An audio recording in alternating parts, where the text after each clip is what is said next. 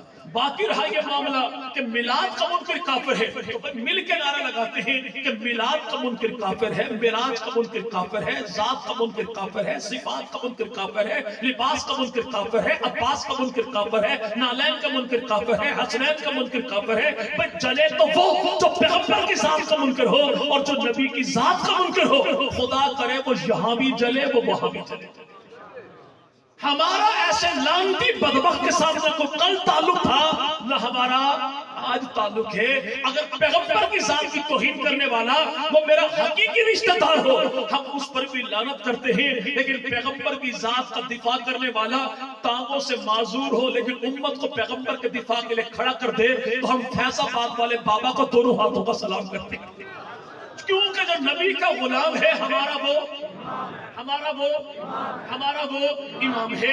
وہ دیوبندی ہو تب بھی، بریلوی ہو تب بھی، اہل حدیث ہو تب بھی، چونکہ ہمارے ہاں تو معیار یہی ہے جو ہمارے بانی نے دیا کہ محبوب پیغمبر مدنی کریم کے یاروں کا دفاع کرنے والا دیوبندی ہو ہم اسے بھی سلام کریں گے، دفاع کرنے والا بریلوی ہو ہم اسے بھی سلام کریں گے، دفاع کرنے والا اگر اہل حدیث ہو ہم اسے بھی سلام کریں گے کہ نبی کے صحابہ کا جو غلام ہے ہمارا وہ امام ہے. اور محبوب پیغمبر مدنی کریم کی ذات کا دفاع کے معاملے میں ہم دیوبندی بعد میں، محمدی پہلے، دیوبندی بعد میں، بریلوی بعد میں، دیوبندی میرا بھائی محمدی پہلے، اہل حدیث بعد میں، محمدی پہلے. ہماری پہچان دیوبندی ہونا نہیں، بریلوی ہونا نہیں، اہل حدیث ہونا نہیں. ہمارا سب سے بڑا اعزاز ہے تو اعزاز یہ ہے ہم محمدی ہیں اور آمنہ کے لال کے امتی، آمنہ کے لال کے امتی ہیں. تو ایمان عقیدہ یہ ہے کہ اللہ نے پوری کائنات کو جس کے لیے تخلیق کیا اسی کو آمنہ کا لال محمد عربی صلی اللہ ہو.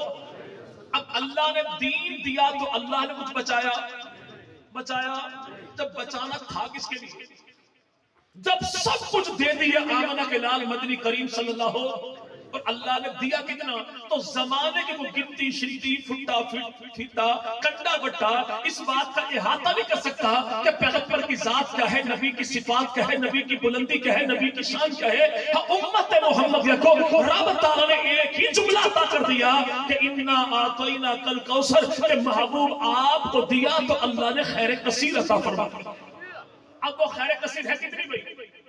میری جیب میں چند ہزار روپے، ممکن ہے زیادہ بھی ہو لیکن حالات ایسے بھائی تھوڑے بتانے چاہیے. جی بھائی میری جیب میں چند ہزار روپے تو جس کے پاس لاکھوں ہے میرے نبی کو لاکھوں والا خیر کثیر وہ کثیر کا مالک ہے. لاکھ والے کے ہاں کروڑ والا کثیر کا مالک ہے، کروڑ والے کے ہاں ارب والا کثیر کا مالک ہے، ارب والے کے ہاں خرب والا کثیر کا مالک ہے، خرب والے کے ہاں پدم والا کثیر کا مالک ہے. یا بھائی ہر شخص جو ہے اس سے اوپر والا نچلے والے کے ہاں وہ کثیر کا مالک ہے. لیکن یاد رکھیے گا کہ پوری کائنات جس رب کی تو انگلیوں کے درمیان میں ہے وہ اللہ کہے کہ میں نے آمنہ کی رال کو کثیر عطا کیا تو اس رب کے ہاں کثیر کے مالک کا ہو. اب اتنا دیا اس خالق کائنات نے دیا، خدا نے لیا، مصطفیٰ نے دیا کتنا کہ دینے والا جانے یا لینے والا جانے.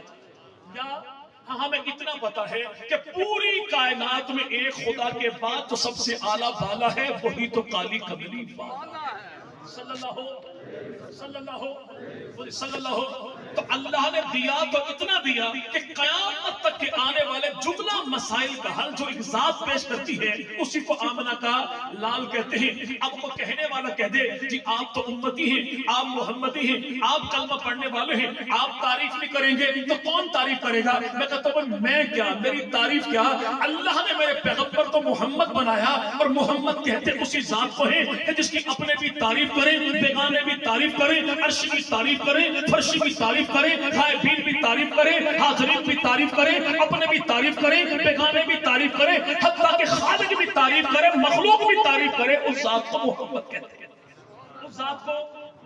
اس ذات کو مائیکل ایچ ہارٹ مذہب عیسائی رہنے والا امریکہ کا کتاب لکھی تھا 100 کہ پوری کائنات میں 100 عظیم ترین شخصیات کون ہیں، لیکن جب کتاب میں نام لکھا تو جناب عیسیٰ اور موسیٰ سے پہلے سب سے اوپر جو نام لکھا وہ نام جناب عیسیٰ کا بھی نہیں، جناب موسیٰ علیہ السلام کا بھی نہیں، سب سے اوپر نام لکھا تو تیرے میرے محبوب پیغمبر محمد عربی صلی اللہ علیہ.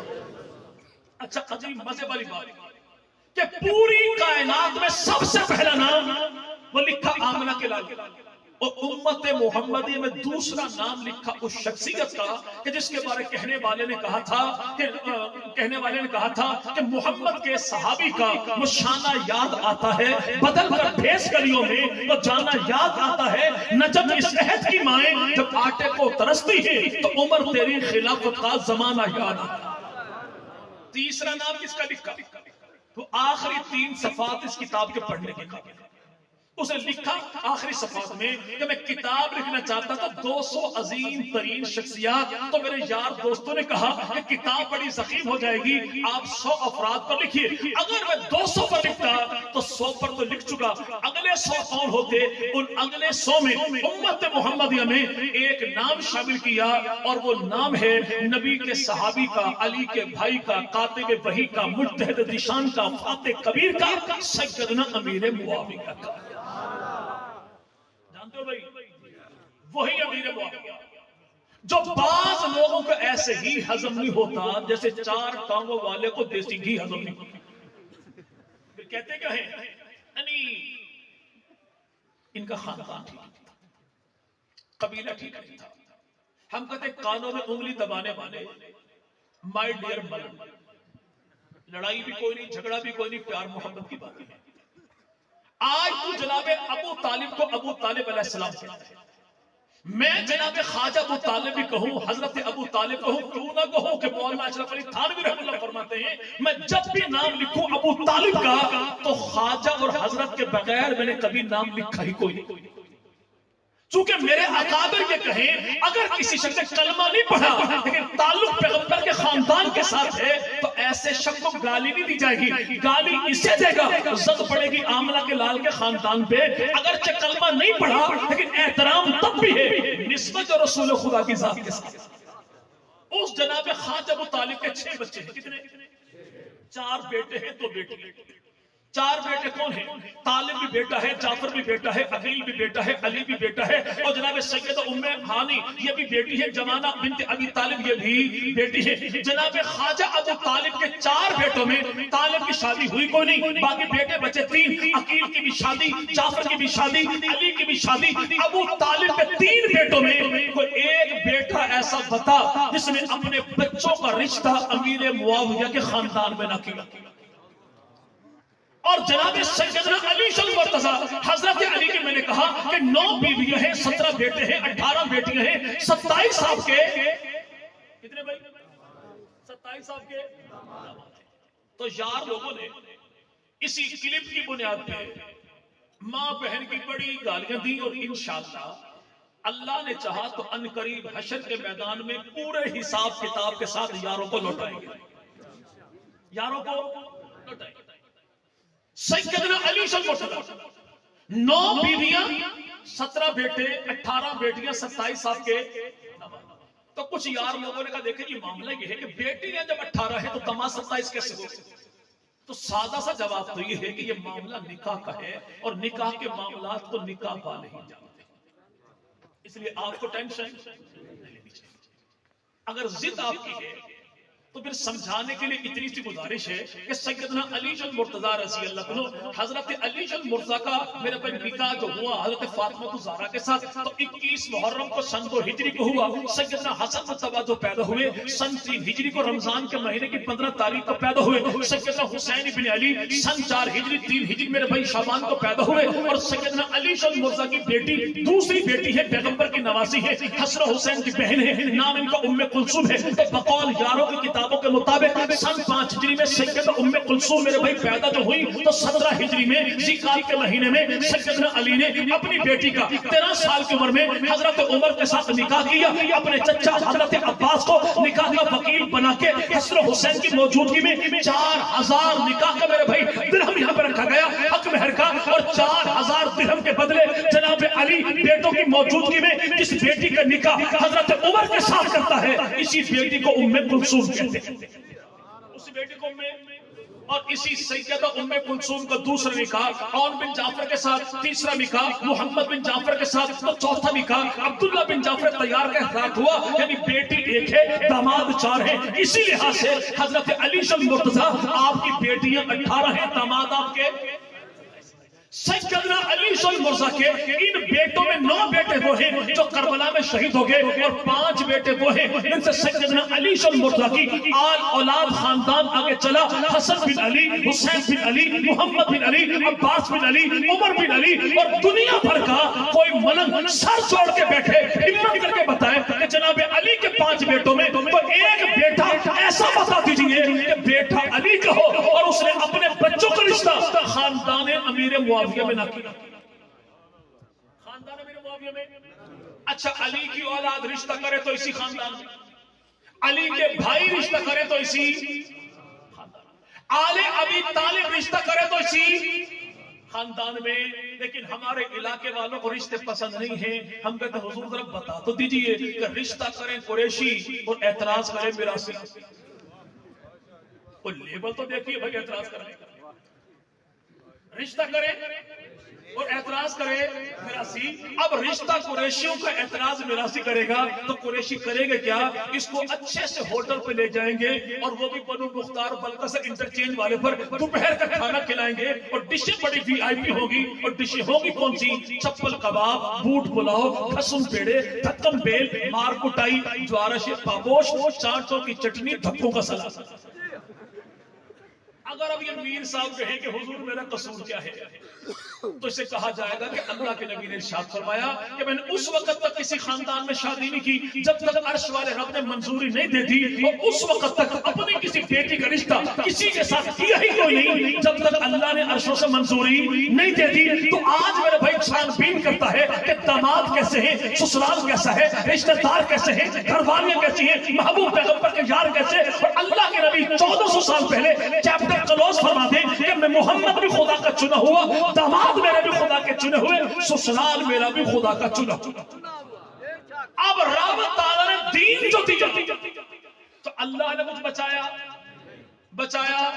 کچھ بھی نہیں. تو اسی میرے بھائی مائیکل ایچ ہارٹ سے پوچھا گیا کہ تو کلمہ جناب عیسیٰ کا پڑھتا ہے اور نام سب سے اوپر لکھا آمنہ کے لال محمد عربی کا، تو کہنے والا مائیکل ایچ ہارٹ کہتا ہے کہ میں نے دنیا بھر کے انبیاء کو پڑھا، رسولوں کو پڑھا، پیغمبروں کو پڑھا، لیڈروں کو پڑھا، بڑے بڑے رہنماؤں کو پڑھا، پہنچا اس نتیجے پر کہ دنیا بھر کے سارے انسانوں نے سارے انسان رہنمائی تو پائی، بڑے بڑے رہنماؤں سے ہر رہنما نے انسانیت کی رہنمائی کی، لیکن زندگی کے مخصوص شعبے میں، لیکن زندگی کے ہر شعبے میں جو میرے بھائی کمال درجے کا رہبر بھی ہے، رہنما بھی ہے، وہی تو محمد مصطفیٰ ہے صلی اللہ. ایک شخص ہے نیپولین، مغربی مفکر ہے، اور یہ نیپولین وہی ہے جس نے کہا تم مجھے پڑھی لکھی مائیں دے دو میں تمہیں پڑھی لکھی قوم دے دوں گا. اسی نیپولین نے کیفے پر بیٹھا بحث چھڑ گئی، جنگ عظیم چھڑی ہوئی ہے کہ نسل آدم میرے بھائی اپنی بقا کی جنگ لڑ رہی ہے، اور جنگ کے شعلے یوں پھیلے کہ ڈر خطرہ یہ تھا کہ پوری کی پوری دنیا میں نسل انسان مٹ نہ جائے. تو ایسے عالم بحث سے پڑی کون سی ذات ایسی ہے جو کائنات میں آئے اور دنیا بھر کے ان شعلوں کو امن میں تبدیل کر دے. آدھا کپ چائے باقی تھا نیپولین کا، اور نیپولین کہتا ہے کہ میرا وجدان ایمان ایکان کہتا ہے کہ دنیا بھر میں کوئی نہ جائے اس جنگ کو امن میں تبدیل نہیں کر سکتا، لیکن اگر آمنہ کے لال مدنی کریم آج کے دور میں آ جائیں تو میں حلفاً کہتا ہوں کہ میرا آدھا کا بچائے بعد میں ختم ہوگا. اور اللہ کے نبی عالمی جنگ کو امن میں پہلے تبدیل فرماتے. یہ کون؟ محمد عربی صلی اللہ علیہ وسلم. اب اللہ نے دین جو دیا تو اللہ نے بچایا. کیوں بھائی اللہ بچائے؟ کیونکہ وہ اللہ قیامت تک انسان کے جذبات کو بھی جانتا ہے, انسان کی ترجیحات کو بھی جانتا ہے, انسان کی ضروریات کو بھی جانتا ہے. وہ میرا رب مجھ سے زیادہ میرے بھائی ضروریات کو, چونکہ ہمارا رب ملنگ نہیں ہے, ہمارا رب, اور ہمارا رب ملنگوں والا رب بھی نہیں. جنہوں نے کہا تھا کہ رب تعالیٰ نے فیصلہ کر دیا کہ یہاں پر امامت ملے گی جناب علی کو, علی کے بعد ملے گی حسن مرتضیٰ کو, حسن مرتضیٰ کے بعد ملے گی مولا حسین کو, مولا حسین کے بعد ملے گی ان کے بڑے بیٹے زین العابدین رحمۃ اللہ علیہ کو, زین العابدین کے بعد ملے گی ان کے بیٹے امام باقر کو, امام باقر کے بعد ملے گی ان کے بیٹے حضرت جعفر صادق کو, جعفر کے بعد ملے گی ان کے بیٹے اسماعیل کو. اللہ نے اعلان تو کر دیا لیکن ہوا یہ کہ اسماعیل فوت ہو گئے. اسماعیل تو سارے کے سارے ملنگ آگے امام کے پاس. مولا آپ نے تو اعلان کیا تھا میرے بعد میرا بیٹا اسماعیل امام بنے گا, آپ نے تو موسیٰ کاظم کو بنا دیا. کہ میں کیا کروں, مجبوری یہ ہے کہ اللہ فیصلہ کر کے بھول گیا. یہ بھولنے والا رب کسی اور کو ہوگا, ہمارا رب بھولنے والا نہیں ہے. ہمارا رب وہ ہے جس کے فیصلے, جس کی ذات بھی حق ہے, فیصلے بھی حق ہیں, ترجیحات بھی حق ہیں. اور رب وہ ہے جس کا انتخاب بھی حق ہے, جس کا پیغمبر بھی حق ہے, جس کی کتاب بھی حق ہے. اس اللہ نے کچھ بچایا اور نبی نے جب دین دیا تو نبی نے کچھ چھپایا. اور اگر نبی ہی چھپا لے تو امت کو دین کون بتائے گا؟ جی بھائی دین تو وہ چھپائے جو تقیہ باز, اور ہمارا نبی تقیہ باز. ہمارا نبی تقوی والا ہے, تقیہ والا نہیں, دبانے والا نہیں, دبانے والا ہے, دبنے والا نہیں, چھاپنے والا ہے, چھپنے والا نہیں, بھگانے والا ہے, بھاگنے والا نہیں, ڈٹنے والا ہے, ہٹنے والا نہیں. ہمارا پیغمبر وہ ہے جو طائف کے میدان میں پتھر کھائے لیکن قرآن کو نہ چھوڑے, اسی کو تو آمنہ کا لال کہتے ہیں. جو دام تو تلوائے دین کو نہ چھوڑے, اسی کو آمنہ کا لال کہتے ہیں. جو گان زخمی کروائے دین کو نہ چھوڑے, اسی کو آمنہ کا لال کہتے ہیں. جو بیٹی فاطمہ کے چہرے پر ابو جہل کے تماچے دیکھے دین کو نہ چھوڑے, اسی کو آمنہ کا لال کہتے ہیں. جو بڑی بیٹی زینب کی لاش کے ٹکڑے اٹھائے قبر میں دفنائے دین کو نہ چھوڑے, اسی کو آمنہ کا لال کہتے ہیں. جو باپ جیسے چچا حمزہ کی لاش کے ٹکڑے اٹھائے دین کو نہ چھوڑے, اسی کو آمنہ کا لال کہتے ہیں. جو 70 یاروں کی لاشیں ایک دن میں اٹھائے اور دین کو نہ چھوڑے, اسی کو آمنہ کا. اور میرا نبی کون ہے جسے اپنے تو اپنے بیگانے بھی کہیں کہ آمنہ کے لال جیسا صادق بھی کوئی نہیں, امین بھی. اللہ کے نبی 53 سال کی عمر میں 28 سفر کو مکہ چھوڑا, مدینہ گئے. مدینے جانے والے آمنہ کے لال مدنی کریم کے پاس بڑی بڑی امانتیں موجود تھیں مکہ کے لوگوں کی, اور ان امانتوں میں ایک سونے کا ہار بھی موجود تھا. اور وہ ہار کس کا تھا؟ جویریہ نامی خاتون کا. اور یہ خاتون کون ہے؟ جو ابو جہل کی بیٹی ہے. اور ابو جہل کون ہے؟ اس کو اللہ کے نبی نے فرمایا میری امت کا فرعون دیکھ رہے ہو تو اس ابو جہل کو دیکھ لیجئے. اس ابو جہل کی بیٹی کا ہار جس کے پاس بطور امانت رکھا ہے اسی کو آمنہ کا لال کہتے ہیں. یعنی اس دور کی کیا شان احمدی کا چمن میں ظہور ہے, ہر گل ہر سجن میں سونے محمد کا نور ہے. محمد کے نور کی روشنی کو بجھا سکتا ہے کون؟ جس کا حامی ہو خود خدا اس کو مٹا سکتا ہے کون؟ نعرہ تکبیر, شان محمد مصطفیٰ, شان صحابہ, خلاف راستہ, خلاف راستہ. اچھا دیکھیں بھائی, جو قوم اس بابا کی آواز کو نہ دبا سکی وہ جھلی قوم چلی ہے اتنے ہزاروں نوجوانوں کی آواز کو دبا. اب یہ اللہ کی تقدیر کے فیصلے میرے بھائی تمہیں سننا بھی پڑے گا, برداشت کرنا بھی پڑے گا. تمہیں برداشت کرنا بھی, اور انشاءاللہ برداشت کرو گے, اور ایسے کرو گے. اور ہم تمہیں نبی کے صحابہ کی شان یوں سنائیں گے, یوں سنائیں گے, یوں سنائیں گے, یوں سنائیں گے. انشاءاللہ سنتے سنتے تم سن ہو جاؤ گے, لیکن صدائیں صحابہ کی بند ہونے. اور یہ صدائیں ہماری اتنی زوراور ہوتی ہیں کہ یہاں پہ اذان صحابہ کا پہلا مؤذن چک ملک کی دھرتی کا نوجوان عالم دین الطاف الرحمان شہید مرنے کے بعد بھی جس کی قبر کو تم برداشت نہ کرتے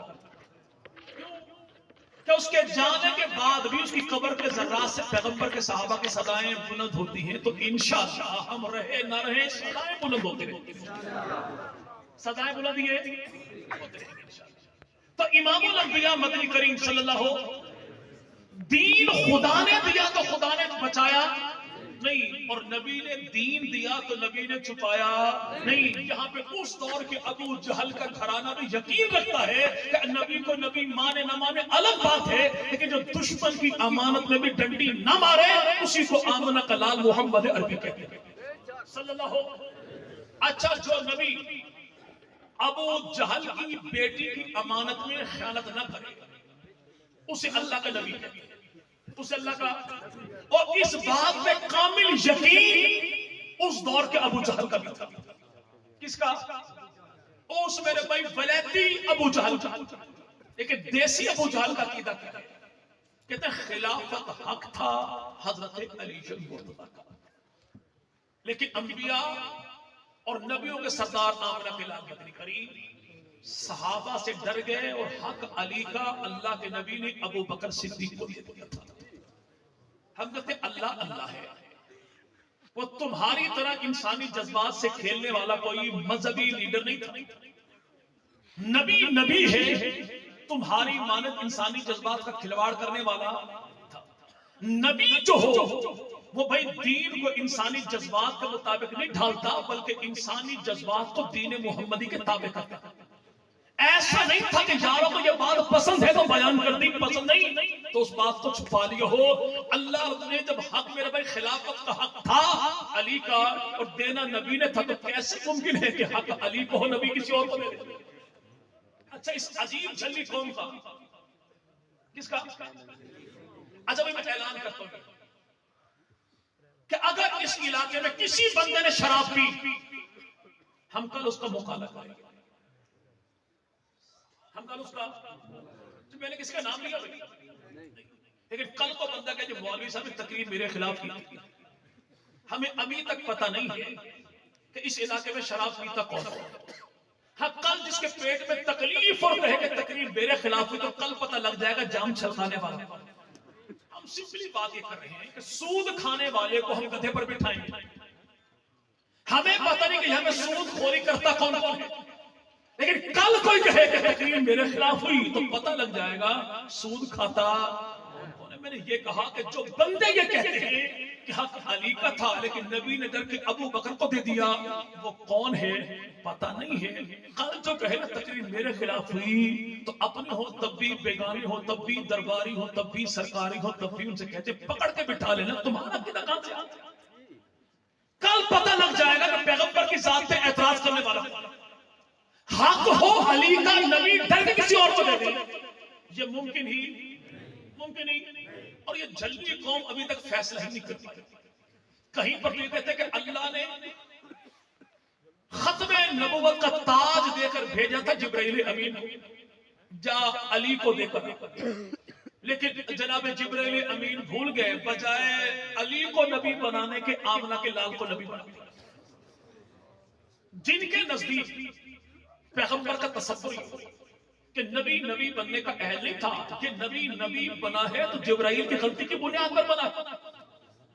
اس میں ہمارے جو مذہبی جغرافی یہ کہتے ہیں نہیں، کلمہ تو سب کا ایک ہے، نبی تو سب کا ایک ہے۔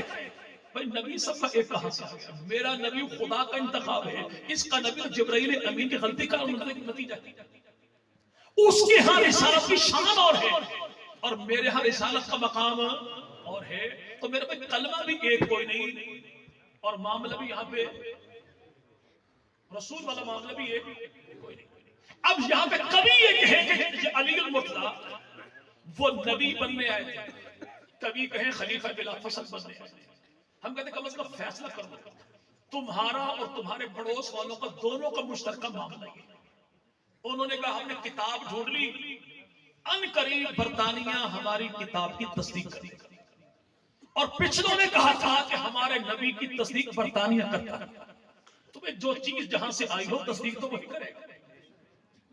کسی کی کتاب وہاں سے آتی ہے اور کسی کی ذات وہاں سے آتی ہے. الحمدللہ ہماری جماعت میں خدا کی جانب سے، کتاب پہ خدا کی جانب سے، پیغمبر کی ذات پہ خدا کی جانب سے. ہمیں نہ برطانیہ چاہیے نہ فرنگی چاہیے، ہمیں تو نہ ملنگ چاہیے نہ بھنگی چاہیے. ہماری ذات جہاں سے پیغمبر والی تو وہ بھی خدا کی جانب سے، اس لیے ہمیں تصدیق کی ضرورت ہے. انہوں نے بھی کہا یہ دیکھیں ہمارا جو مرزا ہے یہ مہدی بن کر آیا، پھر کا مسیح بن کر آیا، پھر کا نبی بن کر آیا، پھر ترقی کرے گا خدا ہی میں خود ہوں، یعنی سپرلیٹو ڈگری اپنے نام ہی کر لی. تمہارے وہ ہیں جو درجہ بدرجہ بن رہے ہیں اور ہمارے وہ ہیں. آمنہ کے لال مدنی کریم خود ارشاد فرمائیں کہ ابھی جناب آدم غار مٹی کے درمیان تھا، میں محمد تب بھی خدا کا رسول ہوں. تمہارے ہاں جو بھی تصور ہو، ہمارا نبی جو آیا تو نبی نے دین بچایا، جی بھائی دین بچایا، دین چھپایا نہیں. جناب خواجہ ابو طالب کے پاس مکہ والے آگے سب نے آگے کہا کہ آمنہ کے لال مدنی کریم کو سمجھائیے یہ خدا کی توحید تو بیان کرے لیکن ہمارے باپوں سے کچھ نہ کہے. بڑی انویسٹمنٹ ہم نے کر لی. اگر یہ توحید خالص کو بیان کرے تو ہمارا تو بھٹا بیٹھ جائے. اس لیے یہ تو کہے کہ اللہ بیٹے دیتا ہے، یہ نہ کہے کہ اللہ کے علاوہ بیٹے کوئی نہیں دیتا. یہ تو کہے کہ اللہ مشکل کشا ہے، اگر یہ نہ کہے کہ اللہ کے علاوہ مشکل حل کرنے والا کوئی نہیں. اس کے بدلے کریں گے کیا؟ سرداری چاہیے تسلیم کرتے ہیں، پیسہ چاہیے قربان کرتے ہیں، عورت چاہیے پیش کرتے ہیں. تو آمنہ کے لال مدنی کریم نے اپنے چچا محسن مشفق چچا ابو طالب سے کہا چچا جان اول تو ان میں ہمت طاقت ہے ہی نہیں، ایڑی چوٹی کا زور لگا کے سورج کو توڑ کے میرے ایک ہاتھ پہ، چاند کو توڑ کے دوسرے ہاتھ پہ رکھے اور تب مجھ سے کہیں کہ دین میں تبدیلی کر. خدا کی قسم میں دنیا سے ٹکرا جاؤں گا لیکن اللہ کے دین میں تبدیلی. میں نے کہا کہ ابو جہل کی بیٹی نام اس کا جویریہ، اور یہ جویریہ کون ہے؟ اسی سے حضرت علی سیدہ فاطمہ کی موجودگی میں دوسری شادی کرنا چاہتا تھا. تو سیدہ فاطمہ بچوں کو لے کر امام الانبیاء مدنی کریم کے گھر تشریف لے. بیٹیاں زبان سے نہ بھی بولے، والدین کی نگاہوں سے بیٹیوں کے دکھ چھپے ہوئے. اللہ کے نبی جو خیریت تھے، عرض کیا رسول اللہ آپ کے چچا کے بیٹے آپ کے بھائی علی دوسری شادی کرنا چاہتے. کس سے؟ ابو جہل کی. دوسرا نکاح کرنا، دوسری شادی کرنا شریعت محمدی میں جائز ہے کہ نہیں؟ جی بھائی. لیکن چونکہ سیدہ فاطمہ کو بات پسند نہیں تھی تو اللہ کے نبی نے فرمایا وہ بات جو زہرا کو پسند نہ ہو وہ مصطفیٰ کریم کو بھی پسند کوئی نہیں. یہاں پہ سیدہ فاطمہ کی رائے کا احترام دیکھیے علی کے دل میں. زہرا کے دل کی بات جو زبان پہ آئی، سیدنا علی نے حضرت فاطمہ کی زندگی میں کبھی شادی کرنے کا سوچا تک بھی نہیں. اب علی شادی کرنا چاہے یہ بات ٹھیک ہے بھائی، جائز ہے نا شادی کرنا، لیکن سیدہ جو اس بات کو برا محسوس کرے اس میں جناب علی کا کوئی قصور ہے؟ جی بھائی کوئی قصور بھی نہیں ہے. ہاں سیدہ کی رائے پتہ چل جائے پھر علی شادی کرے تو پھر تو کچھ کہا جا سکتا ہے. یہ حدیث یہاں کی تھی کہ اللہ کے نبی نے فرمایا کہ سیدہ جس چیز کو پسند نہ کریں نبی کو وہ بات پسند نہیں. اگر زہرا ناراض ہو جائیں تو اللہ کے نبی بھی ناراض ہو جاتے ہیں.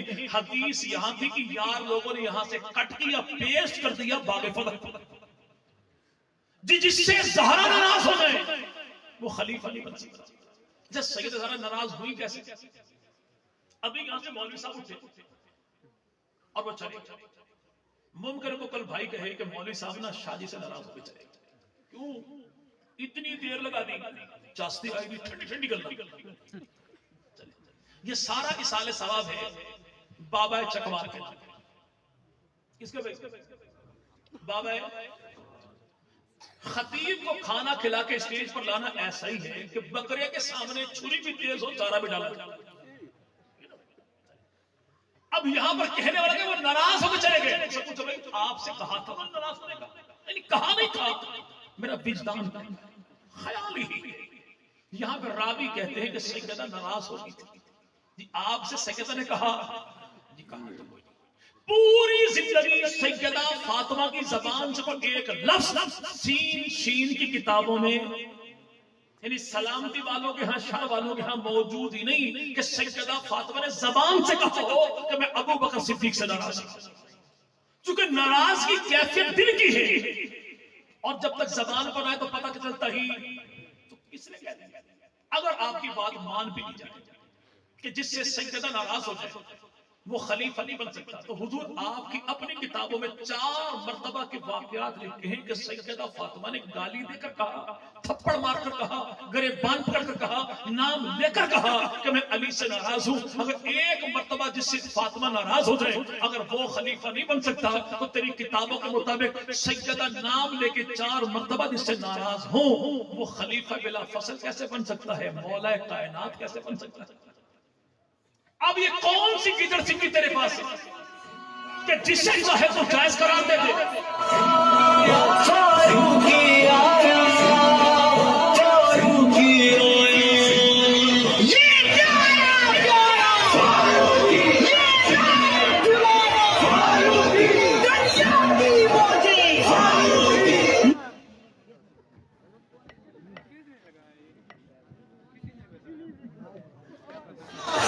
تھکاوٹ دور ہو گئی، سستی آپ کی دور ہو گئی، مسکراہٹیں چہروں پر آ گئی، زندہ دلی کے ساتھ انشاءاللہ قائد محترم کا ترانہ سنیں گے با صحابہ با انشاءاللہ۔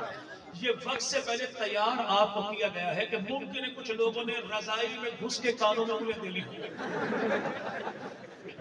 تو آواز تھوڑی سی بلند ہونی چاہیے تھی، اس لیے آپ کو تیار کیا گیا۔ چلے اب یہاں پر اگر تو بندہ یہ کہے کہ سیدہ فاطمہ الزہرا ابو بکر صدیق کے دربار میں گئی،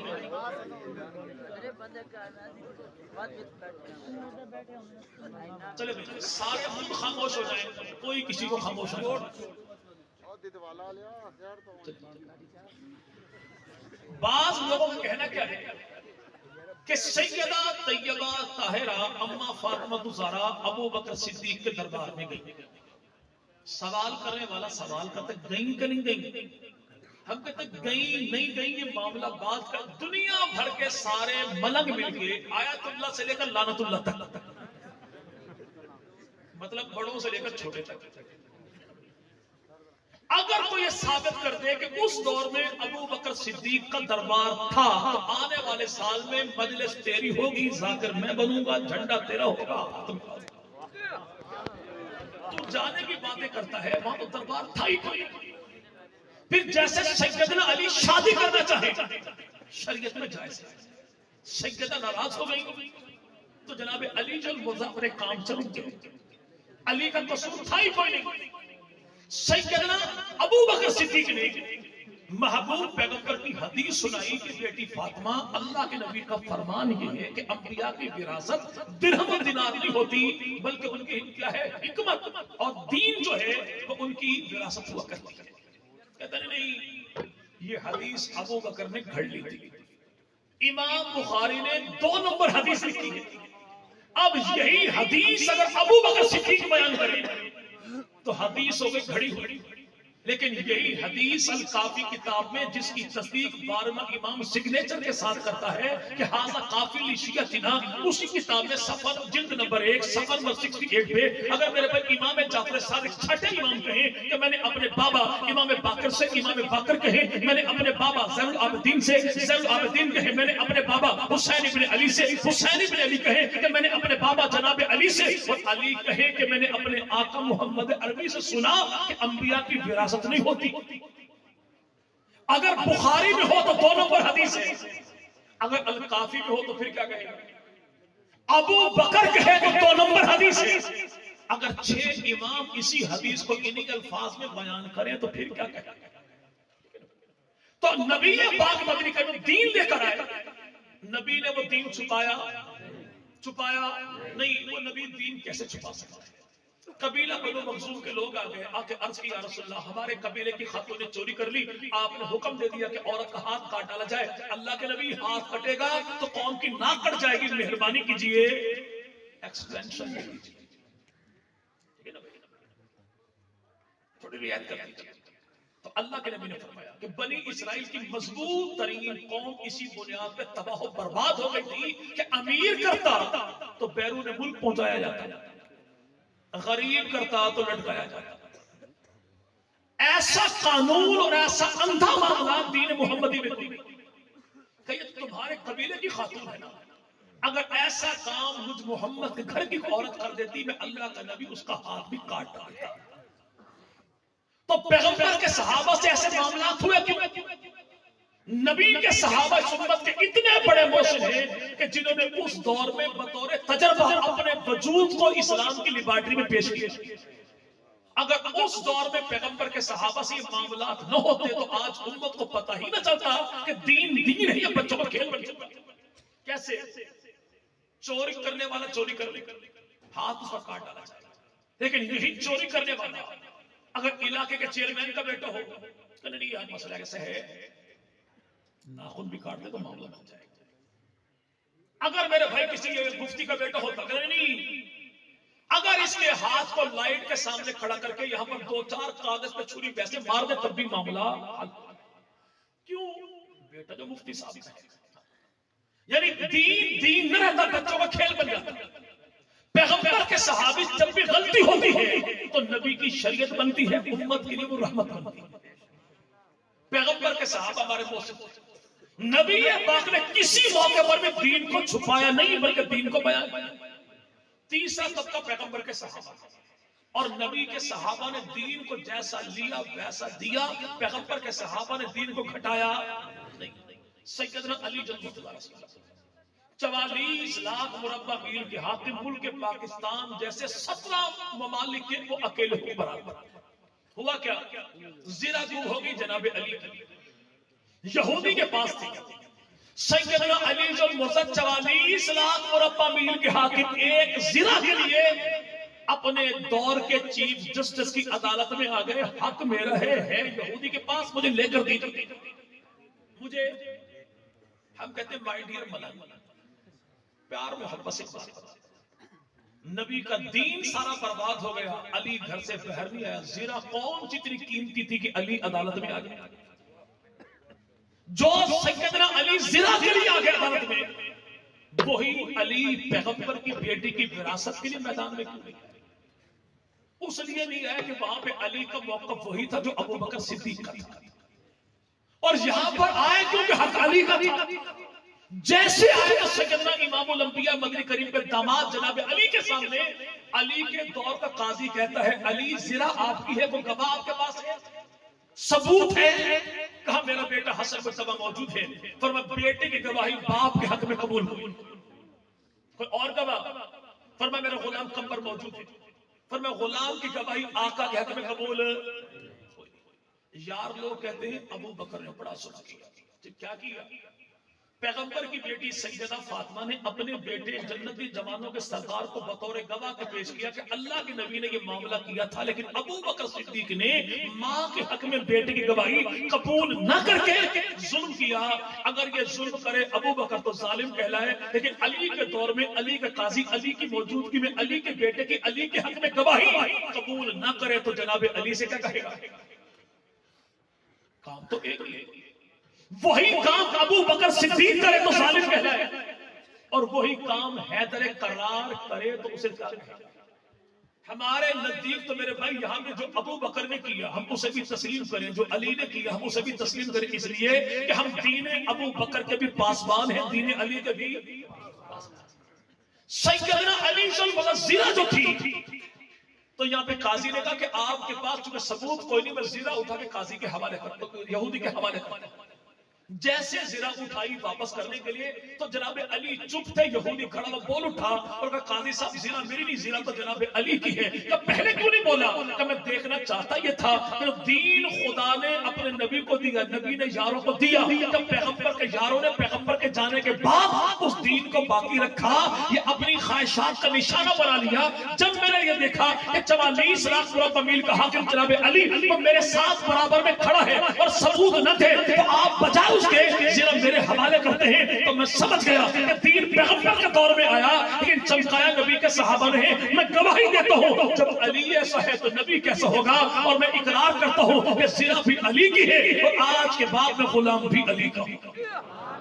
اب اگر نعوذ باللہ محبوب پیغمبر مدنی کریم کے صحابہ ان کو دین جو ملا تو صحابہ نے دین میں کچھ گھٹایا نہیں, تو خلاصہ میرے بھائی کیا ہے کہ اللہ نے دین دیا تو اللہ نے بچایا کوئی نہیں، نبی نے دین دیا تو نبی نے چھپایا کوئی نہیں، اور صحابہ نے دین دیا تو نبی کے صحابہ نے دین میں کچھ گھٹایا کوئی نہیں. یہی صحابہ ہیں. چلو چھٹا نمبر آ گیا. جانتے ہیں چھٹا نمبر کون سا؟ جی بھائی. تو انشاءاللہ دین کی محنت کو سیکھ کے انشاءاللہ دین والا کام کریں گے انشاءاللہ. اور جب دین کے کام کو سیکھنے جائیں گے تو وہاں پہ جا کے اس کام کو سیکھنا ہے. اس میں میرے بھائی فضائل اعمال حکایات صحابہ صفحہ نمبر 196 سے لے کر صفحہ نمبر 200 تک جو کچھ حق نواز کہتا تھا وہی فضائل اعمال میں شیخ الحدیث مولانا زکری رحمہ اللہ نے لکھا بھی جو کہتا تھا وہ لکھا. اور اگر یہ دیکھنا چاہو کہ لکھنے والے کا مقام کیا ہے تو لکھنے والے کا انجام دیکھ لیجیے. لکھنے والا وہ ہے جس کو دنیا شیخ الحدیث مولانا زکریا کہتی ہے. وہ زکریا کون ہے؟ جو فوت مدینہ میں ہوتے ہیں. جنازہ میرے بھائی مدینہ طیبہ کی مسجد نبی پاک کی مسجد میں ہوتا ہے. اور قبر اس کی دیکھیے کہ جنت البقیع میں جہاں پہ سیدہ اما دائی حلیمہ ہیں ان کے قدموں میں سونے والا کون ہے؟ اسی کو عثمان ابن عفان کہتے ہیں. اور عثمان ابن عفان کے قدموں میں سونے والا کون ہے؟ اسی کو میرے بھائی تبلیغی بابا شیخ الحدیث مولانا ذکر ہونا کہتے ہیں. اگر ہمارا کام دیکھنا چاہیے تو ہمارے انجام کو دیکھ لیجیے. کام بھی ایسا ہے خوشبو والا تو انجام بھی ہے ہمارا خوشبو والا. کہ قبر کا ذرہ ذرہ جن کے جانے سے بعد قبر میں بھائی جنت کی خوشبو بن کر مہک اٹھے تو کام اچھا ہے تو انجام بھی اچھا ہے. اب امام الانبیاء نبی کے آخری حج کے موقع پر فرمایا میرے صاحب نے دین تمہارے تک پہنچا دیا. تو صحابہ نے کیا کہا؟ یا رسول اللہ پہنچایا ہی نہیں بلکہ پہنچانے کا حق ادا کر دیا. تو اللہ کے نبی نے فرمایا کہ اے میرے صحابہ یہ دین میں نے تمہارے تک پہنچا دیا. اب اس دین کو غائبین تک پہنچانا تمہاری. اچھا بھائی گواہ سچے ہوتے ہیں جھوٹے؟ جی بھائی اللہ آپ کے گمان کو قائم رکھے. بولے کبھی پالا پڑ جائے عدالتوں سے تو یقین مانے کہ 350 روپے میں اچھا خاصا تگڑا قسم کا چور صاحب پر بحث ہو رہی تھی. وکیل صاحب دلائل دے رہے تو بعد میں وکیل صاحب نے پوچھا چور صاحب سے آپ نے چوری کی تھی؟ کی میں نے پکی ٹھکی چوری تھی لیکن آپ کے دلائل سن کے مجھے بھی اعتبار ہوگا کہ میں نے چوری نہیں کی. اور پھر یہاں پہ ماشاءاللہ گواہ وہ تو پھر نور علی نور ہے. جھوٹا بندہ ہمیشہ جھوٹے گواہ کرتا ہے اور سچا بندہ سچے گواہ کرتا ہے. دنیا کے جج کے سامنے ہم دھوکہ نہیں کر سکتے. کسی شرابی کو ہم قاضی بنا کے پیش کرتے ہیں لیکن امام الانبیاء مدنی کریم کی نبوت کے گواہ وہ ہیں جو دنیا کے کسی جج کے سامنے نہیں بلکہ خالق کائنات کے سامنے پیش کرتے. اور خالق کائنات وہ ہے جو انسان کے ظاہر کو نہیں بلکہ باطن کو دیکھتا ہے. اگر یہ گواہ جھوٹے ہوتے تو خدا کہہ دیتا محبوب گواہ قبول ہی نہیں.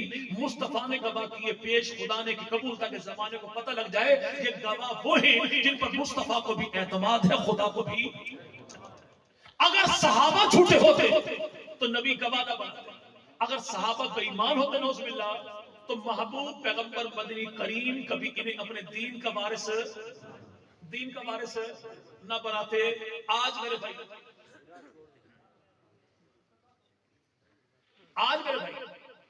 کسی ملنگ کا 350 والا موبائل خراب ہو جائے بندہ کہ بنے گا چکوال سے مگر نہیں کسی رکشے والے کو نہیں دوں گا. ممکن بندہ بے ایمان نہ ہو جائے بیچ کے نہ کھا جائے. بھائی اگر تو جنہیں بے ایمان سمجھتا ہو تو اپنے 350 والا موبائل نہیں دیتا. اگر نوز باللہ پیغمبر کے صحابہ بے ایمان تھے تو اللہ کے نبی نے اتنا بڑا دین کیوں دے دیا؟ تو موبائل اسے دے ٹھیک کروانے کو جن پر تجھے اعتبار ہو تو نبی نے دین انہیں دیا ہے جن پر نبی کو اعتبار تھا.